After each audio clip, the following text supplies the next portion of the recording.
The next question in the C++ series is C++ exception handling. So here in this question they have introduced us to C++ exception handling concept. So as you can see it over here, there are 4 steps which have been mentioned. The first is it calls function largest proper divisor. So this is the function which is used down in the code below. If this function means largest proper divisor. So if this function returns a value without raising an error, then we have to print result is equal to d. So the d will be the return value of this function, and otherwise if there will be any error, so here they have told us the exception that will be raised is invalid argument. So they have specified the exception over here, and we have to print in a single line the string representation of the raised exception, that is the message of that exception. And finally, no matter if the exception is raised or not. Okay, so if no matter that exception is raised or it's not raised, we just have to print this line on every output. Okay, so we'll move ahead and we'll take a look at sample input format.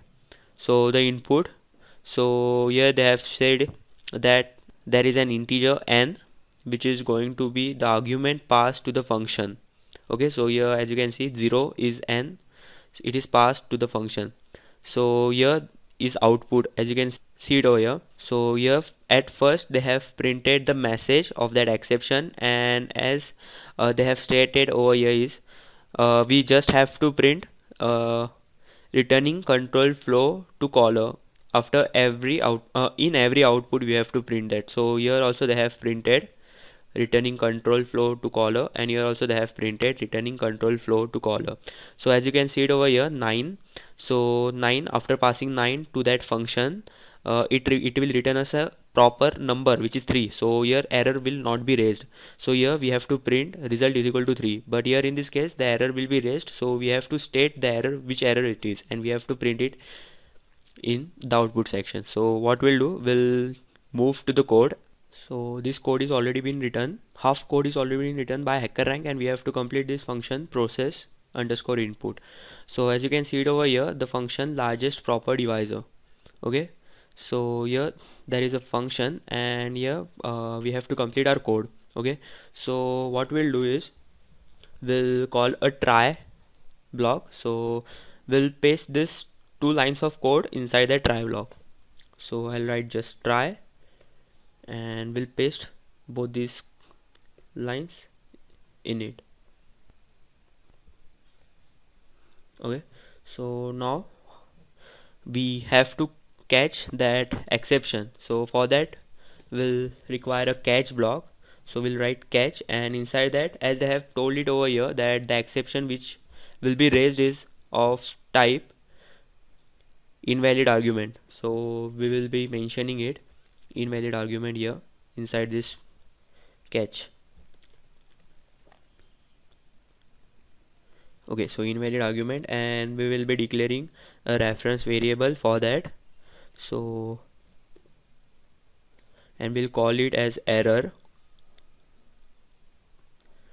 and as they have told us, inside this catch we have to print the message. So we'll be using cout, and we have to print the message. So here the reference variable will be used, so it is error. So I'll write error dot what, so it will print the message. Okay, and as they have told us that we have to print returning control flow to caller. Okay, so I'll just copy it, and we will be pasting it inside this function process input. So I'll write cout, and we'll paste it over here, and also don't forget to write handle. Yeah, that's it for this question. Now we'll run it and we'll check it.